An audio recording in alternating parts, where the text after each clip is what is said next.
Kalau di asuransi itu unlimited, ya. Kemudian di government kalau kita mau double income, kita harus double kerjaan. Saya harus ketemu buyer 2 kali lipat. Kerjaan saya waktu itu cuma marketing, ya. Kemudian di asuransi, ya kita mau jual proteksi, ya. Kalau kita udah rekrut, kita nggak perlu double kerjaan, ya. Terus di government sistem belum proven. Saya seperti Ray Kroc, saya bikin sistem, ya. Jadi saya di government santai sih sebenarnya. Jam 6 pagi saya bangun, jam 11 saya kerja selesai, udah habis itu saya makan.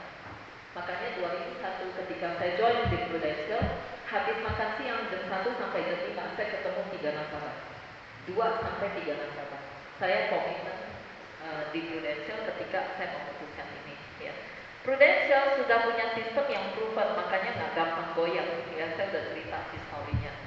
Terus banyak kerjaan saya di government itu manual. Kemudian kalau saya mau naikin double, saya harus keluar modal lagi. Saya harus beli mesin jahit lebih banyak, saya harus masukin kain lebih banyak, saya harus gaji karyawan lebih banyak. Pusing deh, pusingnya banyak. Di asuransi kita cuma fokus satu aja, marketing aja. Semua sistem promosi semua sudah Prudential siapkan. So akhirnya saya di April 2002 saya saya tutup garment saya. Terus garmentnya mama saya masih jalan dan saya bilang, mama saya udah gak bisa bantu kamu. Ya akhirnya mama saya jalan sama kakak ipar saya jalanin garment. Saya totally saya tutup. Oke.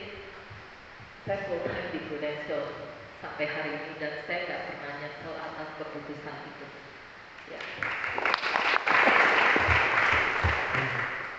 Yuk, next. Nah, ini kalian pasti sering lihat di company profile Prudential juara 1. Tadi saya udah jelaskan gak gampang sebuah perusahaan bisa juara 1. Next, ya. Prudential mendapat penghargaan juara 1, ya. Kalau kalian dengar perusahaan itu juara 1, kalian harus baca judulnya, ya. Waktu baru-baru ini ada CNBC bilang si ini juara 1 berdasarkan kesukaan masyarakat. Jadi dia menulis bahwa masyarakat suka sama micin gitu, ya. Tahu kan ya micin NF titik-titik. Oke, next, ya. Nah, yang saya mau bilang si Prudential dapat penghargaan di 2002 luar biasa. Nanti kalian minta aja slide-nya, ya. Oke, next. Di 2003 ini pengamat ekonomi mengatakan bahwa bisnis asuransi akan booming pada tahun 2023. Hari ini kita ada di tahun berapa? 2023. Yes. Kalian nangkep aja yang bagus-bagus tuh. Mau orang pinter ngomong bagus, tangkep. Yang jelek buang. Ya. Oke. Itu prinsip saya, ya. Saya kenapa tetap semangat? Karena yang mengatakan negatif-negatif saya buang jauh-jauh. Saya segera lupakan. Yang ngomong sama saya bagus-bagus, saya inget terus gitu. Jadi saya tetap semangat. Ya. Oke, next. Why Prud? Next. Ya, si Prudential juara 1. Nah, saya mau bilang ya, Prudential ini adalah perusahaan yang dinamis. Dia kepengen juara 1 terus. Contoh ya, waktu tahun 98 kan kerusuhan tuh, resesi ekonomi. Kalian tahu nggak, nasabah banyak sekali yang butuh polis. Nah, ketika itu nasabah polisnya polis tradisional, mereka tetap harus bayar polis dan mereka nggak sanggup bayar. Akhirnya mereka tutup. Gara-gara kejadian di tahun 98, akhirnya si Prudential di tahun 99, Prudential bikin unit link. Padahal produk unit link ini sebelum tahun 99 sampai di Indonesia itu udah diadakan di Singapura 8 tahun sebelumnya, 7 tahun sebelumnya. Jadi Singapura udah jual unit link tahun 1992. Oke, gara-gara resesi ekonomi di 98, Prudential Indonesia adopt unit link masuk ke Indonesia. Dan unit link menjadi produk kesukaan masyarakat sampai 2019. Terus Prudential bikinlah ya PGB sekaligus bikin PPH Plus dan bikin CCD 88. Saya mau cerita ya, Di 2017 saya pergi prospek, ya. Waktu itu ada satu bapak, dia kepengen banget beli cover rumah sakit. Sementara cover rumah sakit kita itu baru PKS, ya. Punya compare kita kalah perang. Gen, ya, tahu ya? Gen RRLL gitu ya. Oke. Itu produk cover rumah sakitnya lebih bagus dari kita di tahun 2017, ya. Kemudian akhirnya nasabah itu pilih si Gen itu, dia nggak pilih Prudential. Terus kita kayak gitu. Setelah 2017 itu kita dengar ada beberapa agent pindah ke Gen, ya. Jadi saya mau bilang, jangan karena produknya kita pindah, karena si Prudential ini nggak mau kalah. Lagunya aja lebih number one. Jadi akhirnya si Prudential di 2019 bikin PPH Plus, ya. Terus produk PPH Plus ini mengalahkan si Gen LLL itu, ya. Oke. Dan kita sekarang, wah, berkibar ya benderanya ya. 17 nasabah klaim di Prudential dari 20 nasabah, 3 nasabah lain-lain. Tahu dong ya. Jadi saya prospek satu nasabah saya yang sekeluarga bukan sama saya. Saya bilang, ini Han, Cici mau ketemu kami nih Han. Dia punya garmen besar, dia supplier Matahari, dia tinggal di daerah Tojo, Jakarta juga. Dia bilang, Ci datang aja Ci, saya mau upgrade. Yang ini nih Han, sesuai tagihan. Pokoknya lebih bagus dari Gen LL gitu. Iya Ci, Cici tau nggak? Itu gila aja ya. Agent asuransi lain tuh menghina banget. Bilang sama saya ya, udahlah ngapain lah lu ambil Prudential cover rumah sakitnya kuno lagi nih lah ya, PHS kita kuno gitu. Tapi nasabah saya ini bilang gini, enggak lah, si Prudential pasti bikin yang paling bagus. Beneran ya Cien, beneran ya Ci, kok baru bikin di 2019? Saya mau kasih tahu kalian, perusahaan tuh mau bikin produk itu perlu waktu 2 tahun. Kok Cece tahu? Karena saya kadang-kadang meeting sama yang bikin produk, ya. Waktu kita lawan sama si Biru, kita bilang ini, kita harus meeting tuh sama si yang bikin produk tuh, si Prudential. Kita meeting. Jadi kita pemilik kantor nih pada meeting. Kita panas deh, kalah di lapangan, ya. Terus mereka jelaskan lah, si Biru tuh nilai gunanya ngaco lah ya, mau bayar seumur hidup juga, lu tahun ke-17 udah mau bayar premi, on time juga pasti lab polisnya karena NT nilai tunanya bintang-bintang semua. Oh iya ya, gila juga ya. Dia obrol premi asuransi. Jadi di 2019 Prudential bikin PPH Plus, langsung kita juara 1 dan kalian tahu nggak? Rekor. Yang biasanya Presiden Club dan Presiden Kabinet Club itu yang achieve paling cuma 100 orang. Berangkat sama pasangan 200 orang. Jadi kalau sampai di Eropa itu busnya paling cuma ada 5. Tapi di 2020 ya, itu yang mencapai Presiden Kabinet Club itu kalau nggak salah 400 orang. Ya. Tapi karena di 2020 COVID semuanya cashless, saya dapat duit 100 juta dari hasil kita nggak berangkat ke Eropa, duit lagi, enak banget ya. Terus Prudential bikin produk tradisional, PCB 88, keren banget. Sampai hari ini belum ada produk sakit kritis yang bisa mengalahkan PCB 88 kita. Karena PCB 88 kita paling bagus, makanya kalian harus lari. Ya, kalian harus baca buku Who Moved My Cheese. Catat dong, ya. Siapa yang pindahin keju saya, kata si tikus. Ya, di buku itu ceritanya kayak dongeng. Jadi orang tikus, mereka nyampe di sebuah gudang yang wah ini keju, wah gitu ya. Terus ada yang makan kejunya, ada yang sibuk pindahin, ada yang tidur. Si tikusnya tidur, lihat kejunya satu gudang gitu. Begitu si tikusnya bangun, dia lihat gudangnya udah kosong gitu. Dia bilang, siapa yang my cheese? Siapa yang pindahin keju saya gitu. So cerita itu menjelaskan bahwa ketika ada masa kejayaan, ya kalian harus lari dan kalian harus ambil, jangan tidur. Ya, setuju? Setuju. Siapa yang setuju? Saya. Tepuk tangan buat kalian.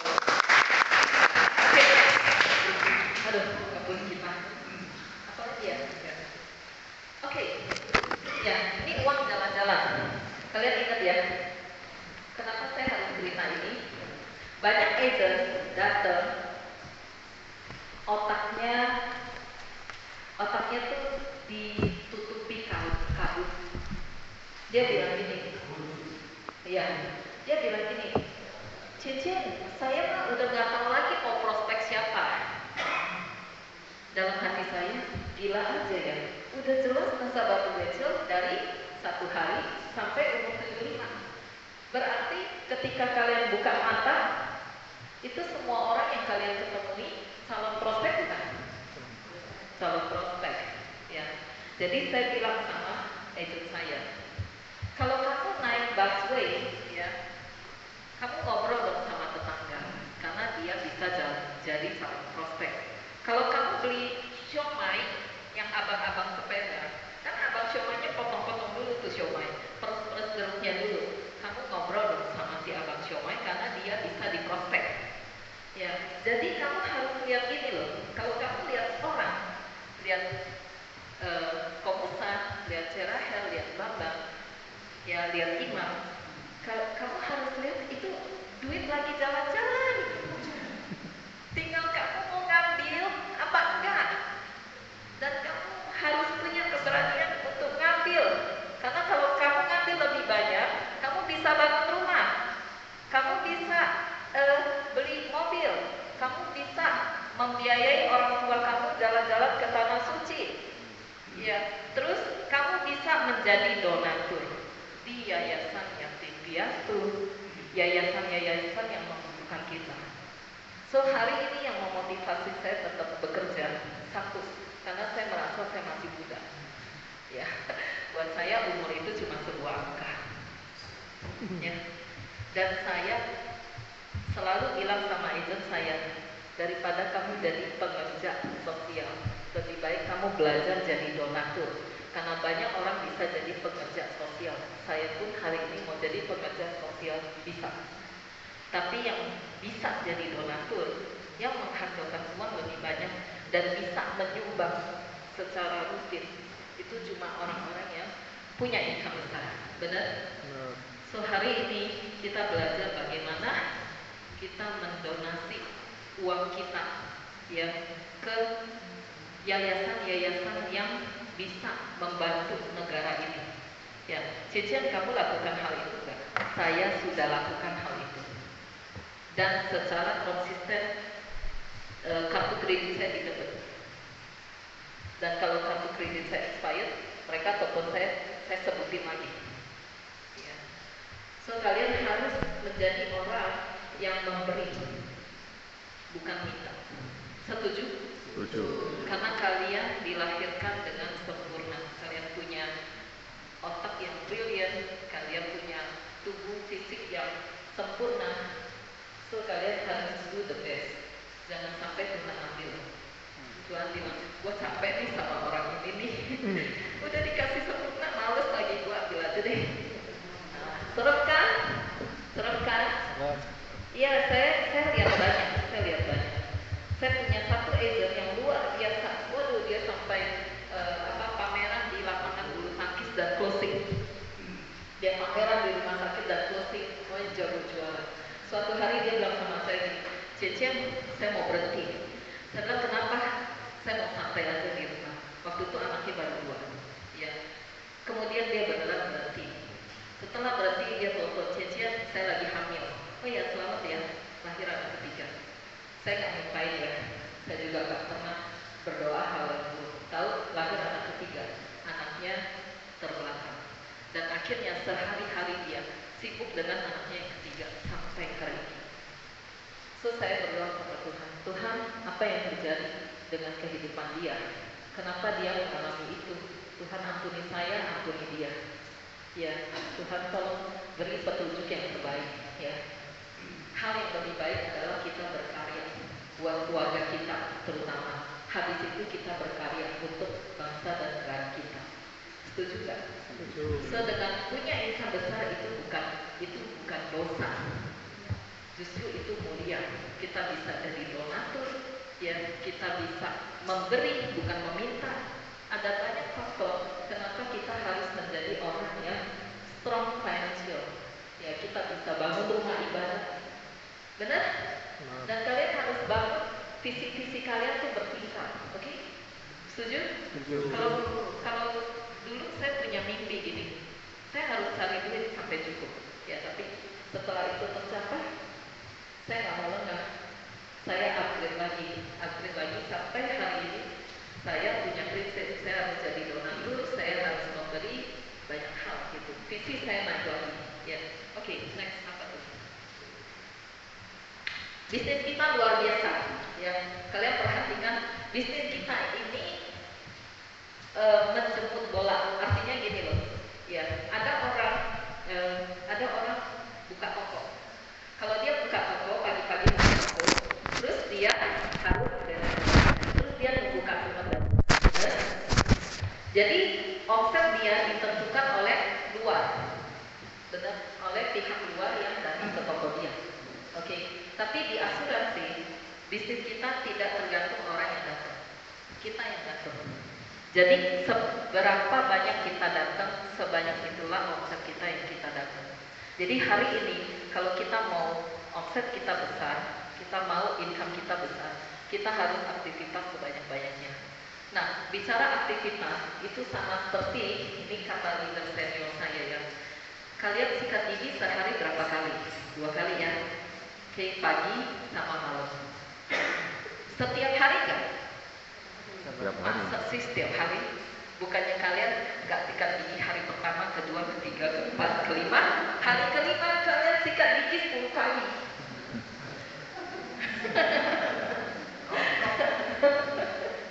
Ya. Jadi leader saya mengumpamakan kalau kamu bisa sikat gigi dengan konsisten dan komitmen, kamu tinggal tambahkan satu lagi di dalam hati kalian. Saya harus aktivitas di Prudential, saya harus cerita dengan konsisten 1 hari sama 2 orang. Karena kita membantu minimal 100 keluarga dalam 1 tahun. Ya. Karena dengan kita membantu 100 keluarga. Jadi kalau kalian males, kalian ingat orang sikat gigi. Ya. Kalau kalian belum cerita 1 hari sama 2 orang, ya berarti lu belum sikat gigi. Ya. Ingat? Ingat? Ya. Terus ada satu lagi. Ya, ini menyambung Hermanto cerita, ya. Ini ada Koko, dia buka toko, ya. Hari Senin dia buka, hari Selasa dia buka, hari Rabu dia nggak buka, hari Kamis dia nggak buka, hari Jumat dia nggak buka, hari Sabtu dia buka, hari Minggu dia buka. Suka-suka dia. Kira-kira kalian yang jadi customer-nya, besoknya Senin dia nggak buka, Selasa dia buka, Rabu dia buka, Kamis dia nggak buka, dia suka-suka. Kira-kira kalian mau nggak jadi langganan dia? Yakin? Masa sih nggak mau? Ya. Kenapa? Iya. Tapi kalau dia jual barang yang kita kepengen, kan pusing ya Pak Heri. So kita harus jadi agent yang konsisten. Setiap hari harus buka toko. Kalau kalian buka tokonya ompong-ompong, ya udah kalian udah tahu hasilnya. Ya, oke, yuk, itu untuk bola ya. Ya udah deh, sampai ya. Nih, banyak agent ya akan ketemu prospek yang anak muda, apalagi belum nikah. Nah ini cerita Jiang Hong. Jiang Hong siapa sih? Jiang Hong itu adalah agent Prudential top di China. Suatu hari Prudential Indonesia undang dia jadi pembicara, ya. Oke, dia cerita, dia prospek satu anak muda yang sibuknya luar biasa, umurnya baru 30-an. Dan dia cerita, si anak muda ini posisinya tinggi, sibuk, dan si anak muda itu ternyata anak satu-satunya karena di China kalau punya anak 2, yang kedua mesti bayar. Dulu ya, dulu. Akhirnya dia pergi prospek orang itu lebih dari 3 kali, bahkan dia bikin proposal berkali-kali, ya. Terus si anak muda ini tetap nggak mau ketemu dia, cuma ya udah lu taruh aja deh proposalnya, nanti gua pelajari, ya. Oke, ya udah 1 tahun berlalu, 2 tahun berlalu. Suatu hari Jiang Hong terima telepon, gitu. Yang telepon ini seorang ibu-ibu. Ibu-ibu ini bilang gini, Jiang Hong ya, iya, saya mau tanya dong, Ya, saya mama dari si anak muda itu. Saya mau tanya dong, anak saya ini punya polis nggak? Terus Janho bilang ini, kenapa ibu nanya begini? Terus si ibunya dengan nangis cerita sama Janho bahwa anaknya ini baru kemarin ditabrak sama kontainer. Ya, jadi anaknya lagi bawa mobil, ditabrak kontainer terus meninggal di dalam mobil. Terus setelah kubur, si mamanya tuh membersihkan meja kerjanya dia dan menemukan proposal polis, menemukan proposal Prudential dan ada nomor teleponnya Janho. Jadi si Janho pasti jawabnya tidak, tapi karena nggak tega, akhirnya si Janho akhirnya bilang gini, ibu kita ketemuan ya. Udah ketemu di sebuah tempat makan, terus duduklah ya. Si ibu cerita sambil nangis-nangis. Kenapa nangis-nangis? Karena ternyata si ibu ini sebatang kara. Ya, suaminya udah gak ada, dia hidup sama anaknya. Dan dia sudah tua. Dan dia berharap anaknya akan menghidupi dia. Dan dia berharap anaknya punya asuransi sehingga uangnya ini bisa dia pakai untuk melanjutkan hidup. Udah cerita nangis-nangis, si Janho akhirnya bilang gini, ibu minta maaf. Ya, saya sudah berkali-kali prospek anak ibu, ya. Tapi anak ibu nggak mau, ya. Anak ibu sibuk, anak ibu nggak sempet, ya. Anak ibu sebenarnya tidak pernah tanda tangan beli polis. Jadi yang ibu kasih saya lihat ini hanya proposal. Kalian kebayang nggak? Kebayang nggak gimana rasanya jadi ibu itu? Udah kayak dunia mau runtuh, ya, udah tua. So saya mau bilang sama kalian, tugas kalian adalah memastikan ya nasabah harus punya polis. Benar nggak? Jangan sampai musibah itu datang. Ya, ini anak muda loh yang meninggal, bukan ibunya loh. Ya, tapi ibunya nangis setengah mati karena hidupnya tinggal sebatang kara. Ya. So ada banyak kejadian dalam hidup ini bisa mengajarkan kita menerima, kita mempelajari, dan kita mempersiapkan jangan sampai kita mengalaminya. Ya, itu cerita Janho. Kalian bisa pakai ketika kalian prospek seorang anak muda yang nggak mau beli polis. Karena seorang anak muda pasti punya papa mama, pasti. Ya, tinggal tanya aja papa mamanya masih hidup atau enggak. Kalau masih hidup, kalian bisa cerita ini. Karena untuk prospek nasabah kita nggak bisa ngomong konsep melulu, nggak bisa bilang oh pakai duit kecil beli uang besar, ya nggak semua orang paham. Tapi kalau kita cerita, dia akan menyentuh hati, ya nggak cuma menyentuh pikiran, dia akan tergugah dan dia akan tanda tangan. Ya. Kalau kamu sayang sama mama kamu sayang sama papa kamu, harusnya kamu tanda tangan. Karena premi itu nggak sebanding dengan uang cadangan yang Prudential persiapkan. Bisa ya closing kayak gitu? Ada banyak cara untuk closing. Ya, Rosi luar biasa. Oke, ini nasabah saya Pak Heri. Ya, itu tadi saya dapat ide dari nggak tahu dari Hermanto atau dari Harjo atau dari Rosi. Jadi ceritanya gini ya, kita jadi agent itu mesti konsisten dan persisten. Dan kita mesti tulus. Kenapa? Jadi ceritanya si Pak Heri ini tahun 2002 itu closing sama saya 500.000. Kok 500.000? Waktu itu dia umurnya baru 30, baru 38. Ya, 38. Dia bisa closing gara-gara namanya ngelewatin dia. Gila kok Heri tanda tangan notification nih, kita semua tanda tangan notification gitu ya, di show. Ya. Terus dia tanda tangan, dia bilang ya udah masuk 500.000. Padahal saya dapat bocoran dia tiap kali datang ke Jakarta kalau beli mobil itu 20. Sampai sales mobil Toyota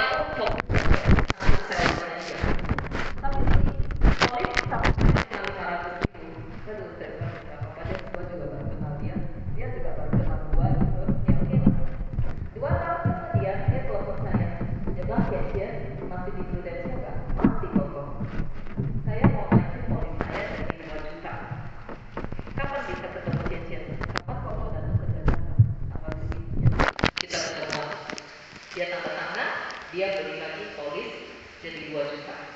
Ya. Setelah lolos 8 bulan kemudian dari 2 tahun 8 bulan, dia terus lagi.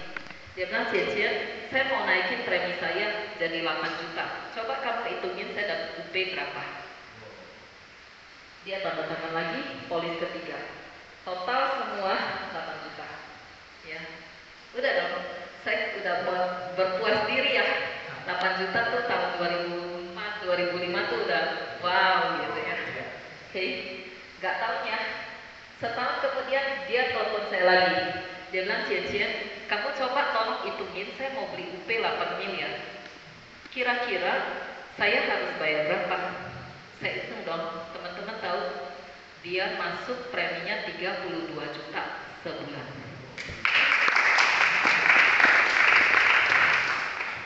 Kalian bayangin nggak? Kalau hari itu saya adalah agent yang tidak komitmen, saya adalah agent yang tidak konsisten. Ya, bisa nggak saya dapat case itu sampai 32 juta sebulan? Dan saya ingat banget, saya bilang, Koko, udah harus bayar premi, udah terlambat 3 bulan. Nanti Cian, kamu tunggu saya ke Jakarta. Oke. Dia datang ke Jakarta, dia ketemu saya. Cian sih kurang berapa bulan? 3 bulan Koko. Jadi kurang berapa? 96 juta 800 gitu ya. Langsung dia buka cek, ya. Dia buka cek, dia tulis 98 juta 800. 96 juta 800. Dia tanda tangan. Nih, wah gila, saya deg-degan. Komisi gue berapa nih? Gitu. Ya. Dan saya close, dan dia adalah nasabah yang paling besar di tahun itu. So, bisnis tidak dibangun dalam waktu yang singkat. Ya. Kalau bisnis kecil, bangunnya kecil. Ini sama seperti kalian bangun rumah. Kalau rumah kalian kecil, pasti bangunnya sebentar. Kalau kalian bangun rumah mau besar, pasti waktunya lebih panjang. So, pastikan kalian tetap komitmen, ya, konsisten, persisten, menjual polis dengan tulus, ya, oke, dengan tulus, dengan benar, dengan, ya, jangan bohongin Prudential, jangan bohongin nasabah. Kalau nasabah ngajakin kita bohong, kita bilang, Pak, kalau Bapak bohong, konsekuensinya begini. Ya, kok bisa sih? Pasti ketemu deh nasabah yang ngajakin kita bohong. Jangan ikutan bohong. Kalian kasih tahu konsekuensi kalau dia bohong. Polis bisa dibayar sepihak, nanti yang dikembalikan cuma nilai tunai. Ya, bukan cuma klaim ditolak. Ya, so thank you atas perhatian kalian. Semangat! Semangat! Ya, saya serahkan kepada MP ya. Ya, setia dalam hal-hal kecil, itu cerita Koheri ya. Setia dalam hal-hal kecil, maka kita akan dipercayakan setia dalam hal-hal yang besar. Ya. Closing 500.000, gak pernah saya mimpi bisa jadi 32 juta per bulan, gak pernah. Tapi itu terjadi. Ya. Oke. Ya. Koheri. Thank you teman-teman. Thank you Bu Mary ya.